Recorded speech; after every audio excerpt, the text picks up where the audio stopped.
पल पलमा समाचारको जानकारीका लागि पल पल खबर नेपाललाई सब्स्क्राइब गर्नुहोस् साथै सँगै आउने बेल आइकन थिचेर हामीसँग जोडिनुहोस्। दर्शकबिन्दुहरू, पछिल्लो 24 घण्टामा 2071 जनामा कोरोना भाइरस कोभिड-19 को संक्रमण, उपत्यकामा मात्र 1416 जना।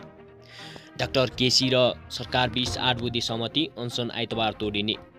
दर्शकबिन्दुहरू, रोजगारी गुमाएकालाई कृषि पेसामा आबद्ध गराइने भएको छ। ओली विरुद्ध फेरि घेराबन्दी, नेकपामा दुर्घटना हुने खतरा। सुनको मूल्य आशयले बढ्यो, तोलामा 95,000 मा कारोबार भइरहेको छ। अब लकडाउन नहुने डाक्टर वासुदेव पाण्डेले गरे यस्तो खुलासा। दर्शकबिन्दुहरू, कोरोनाको गति तीव्र, सरकार भने सुस्त रहेको खुलासा भएको छ। विमानस्थलमा प्रतियात्रु एक आफन्तलाई मात्र प्रवेशको अनुमति दिइने भएको छ। विदेशी मदिरा आयातको प्रतिबन्ध फुकुवा गरिएको छ। पालुङटारका विद्यालय फेरि बन्द गरिएका छन्। दर्शकबिन्दुहरू, त्यस्तै यो वर्ष राष्ट्र ब्याङ्कले नयाँ नोट 60 फेर नगर्ने भएको छ। शिक्षा मन्त्री गिरिराज मणि पोखरेललाई कोरोना संक्रमण पुष्टि भएको छ। काठमाडौँको मासुको मूल्य भने 3 वर्ष यताकै सस्तो रहेको छ। दर्शकबिन्दुहरू, अब समाचार विस्तारमा। दर्शकबिन, स्वागत छ तपाईँहरूलाई युट्युब च्यानल पल पल खबर नेपालमा। मासु राजन केसी सदाझै आज पनि पुनः उपस्थित भएका छौँ आजका मुख्य र विशेष समाचारको साथमा। दर्शकबिन्दुहरू, भिडियोलाई अन्तिमसम्म हेरेर साथ दिनुहोला र हजुरको मनमा लागेका सल्लाह सुझाव र प्रतिक्रिया भने तलको कमेन्ट बक्समा लेखिदिनुहोला र हाम्रो यो सानो मेहनतको लागि भने भिडियोलाई लाइक गर्न चाहिँ नभुल्नुहोला। दर्शकबिन्दुहरू, सुरु गरौँ आजका मुख्य र विशेष समाचारहरू। पछिल्लो 24 घण्टामा 2071 जनामा कोरोना भाइरस कोभिड-19 को संक्रमण पुष्टि भएको छ। देशभरका प्रयोगशालामा 12,427 नमुना परीक्षण गर्दा 702 महिला र 1269 पुरुषमा संक्रमण देखिएको हो। यससँगै कुल संक्रमितको सङ्ख्या 1,07,755 पुगेको छ। उनीहरूमध्ये 636 जनाको मृत्यु भएको छ भने 75,804 जना संक्रमण मुक्त भएका छन्। पछिल्लो 24 घण्टामा मात्र 1,552 जना संक्रमण मुक्त भएका हुन्। देशभर 31,315 सक्रिय संक्रमित रहेका छन् भने 17,666 होम आइसोलेसन र 13,649 जना संस्थागत आइसोलेसनमा रहेका छन्। उनीहरूमध्ये 329 जनालाई आइसियुमा र 76 जनालाई भेन्टिलेटरमा उपचार गरिरहेको छ। दर्शकबिन्दुहरू, त्यस्तै गोविन्द केसी र सरकारबीच 8 बुँदे सहमति भएको छ। डाक्टर गोविन्द केसी र सरकारबीच 8 बुँदे सहमति भएसँगै डाक्टर केसीले 27 दिनदेखि आमरण अनसनलाई आइतबार अन्त्य गर्ने भएका छन्। शिक्षण अस्पताल महाराजगञ्जमा अहिले भर्खरै डाक्टर केसी र सरकारी वार्ता टोलीबीच 8 बुँदे सहमतिमा हस्ताक्षर भएको छ। केही दिन अघि वरिष्ठ चिकित्सक गोविन्द केसीलाई बिना शर्त आफ्नो अनसन स्थगित गर्न सरकारी वार्ता टोलीले अनुरोध गरेको थियो। त्यस्तै दर्शकबिन्दुहरू, रोजगारी गुमाएकालाई कृषिमा आबद्ध गराइने भएको छ। लुम्बिनी प्रदेशका भूमि व्यवस्था, कृषि तथा सहकारी मन्त्रालयले कोरोनाबाट रोजगारी गुमाएकालाई फर्किएर कृषि पेसामा आबद्ध गराउने गरी कृषि कार्यक्रम अगाडि बढाइएको छ।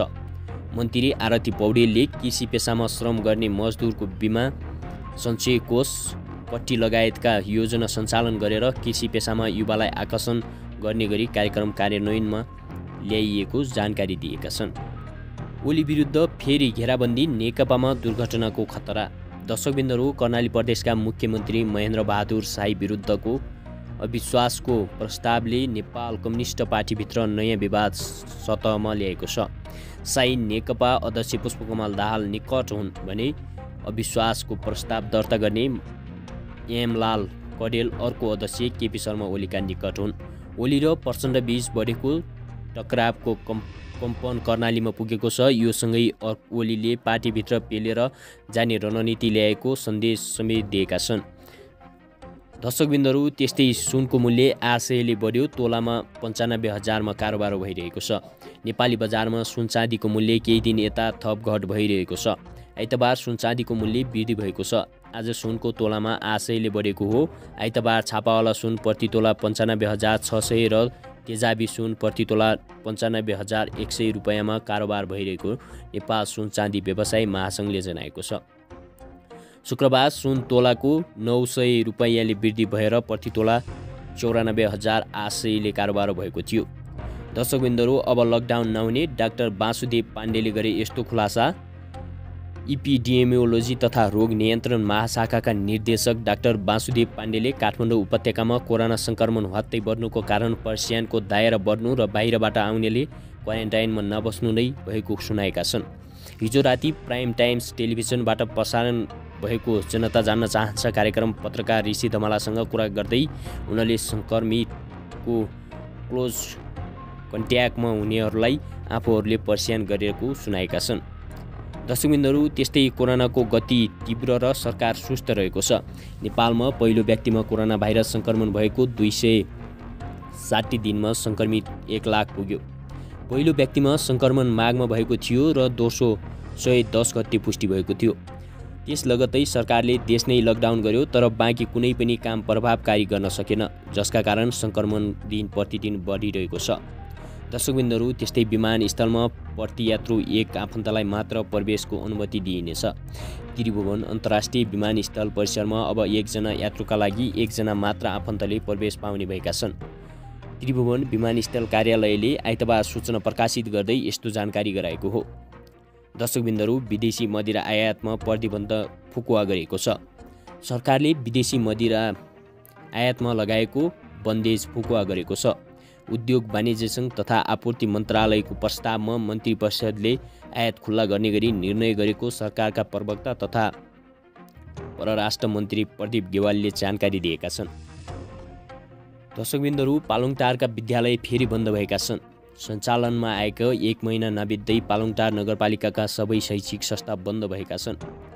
यही असोज 1 गतेबाट नगर क्षेत्रका विद्यालयहरू सञ्चालनमा आएका थिए। कोरोना सङ्क्रमित बढ्न थालेपछि आइतबार बसेर नगर कार्यपालिकाको बैठकले सबै शैक्षिक संस्था बन्द गर्ने निर्णय गरेको हो। दर्शकबिन्दुहरू, त्यस्तै यो वर्ष हामी नयाँ नोट साथै गर्दैनौँ भन्दै राष्ट्रिय ब्याङ्कले सूचना प्रकाशित गरेको छ। यो वर्ष दशैंको अवसरमा नयाँ नोट वितरण नहुने भएको छ। नेपाल राष्ट्र ब्याङ्क मुद्रा व्यवस्थापन विभागले आइतबार सूचना प्रकाशित गर्दै यस्तो जानकारी गराएको हो। ब्याङ्कले बडा दशैं लगायत चाडपर्वमा सर्वसाधारणका लागि साना दरका नोटहरू नयाँ साट्ने व्यवस्था गर्दै आएको थियो। तर दशैं सङ्घारमा आइपुग्दा समेत विश्वव्यापी महामारी कोभिड-19 को सङ्क्रमण नेपालमा समेत तीव्र गतिमा बढ्दै गएको भन्दै यो वर्ष नयाँ नोट वितरण नहुने राष्ट्र ब्याङ्कले स्पष्ट पारेको हो। नेपाल राष्ट्र ब्याङ्क अन्य ब्याङ्क तथा वित्तीय संस्थाका कर्मचारीमा समेत सङ्क्रमण बढेको भन्दै नयाँ नोट साट्ने कारण अझै बढी भिडभाड हुने भएकोले नेपाल राष्ट्र ब्याङ्कले कुनै पनि कार्यालयबाट नयाँ नोट वितरण नहुने राष्ट्र ब्याङ्कले जनाएको छ। दर्शकबिन्दुहरू, त्यस्तै शिक्षा मन्त्री पोखरेललाई कोरोना सङ्क्रमित पुष्टि भएको छ। शिक्षा विज्ञान तथा प्रविधि मन्त्री गिरिराजमणि पोखरेललाई कोरोना भाइरस कोभिड-19 को पुष्टि भएको छ। शनिबार ज्वरो आएपछि पाटन अस्पतालमा भर्ना भएका थिए। पर्सियानका क्रममा उनलाई कोरोना सङ्क्रमण पुष्टि भएको हो। मन्त्री पोखरेलका स्वकीय सचिव पुराण केसीले बताएका छन्। त्यस्तै त्रिभुवन व्यवस्थापन संकायको परीक्षा मङ्सिर तेस्रो साता हुने भएको छ। त्रिभुवन विश्वविद्यालय त्रिवीले नोबेल कोरोना भाइरस कोभिड-19 का कारण स्थगित व्यवस्थापन संकायको परीक्षा मङ्सिर तेस्रो साता सञ्चालन गर्ने भएको छ। सेमेस्टर प्रणाली अन्तर्गत स्थगित स्नातकोत्तर तहको परीक्षा मङ्सिर तेस्रो साता सञ्चालन गरिने परीक्षा नियन्त्रण कार्यालयका व्यवस्थापन संकायका डिन प्र डाक्टर दिलीराज शर्माले जानकारी दिएका छन्। दर्शकबिन्दुहरू, त्यस्तै काठमाडौँमा कुखुराको मासु पछिल्लो 3 वर्ष यताकै सस्तो रहेको छ। कुखुराको मासु पछिल्लो 3 वर्ष यताकै सस्तो भएको व्यवसायीहरूले बताएका छन्। 1 महिनामा 3 पटक मूल्य घट्दा पनि मासु नबिकेपछि प्रति किलो तयारी मासुको मूल्य 200 रुपैयाँबाट पनि तल झरेको राष्ट्रिय कुखुरा बिक्री व्यवसायी सङ्घले जनाएको छ। मासुको मूल्य 3 वर्ष यताकै सस्तो छ। 200 भन्दा कममा बेच्दा पनि बजारमा मासुको खपत बढेन, सङ्घका प्रथम उपाध्यक्ष श्री ढकालले भने।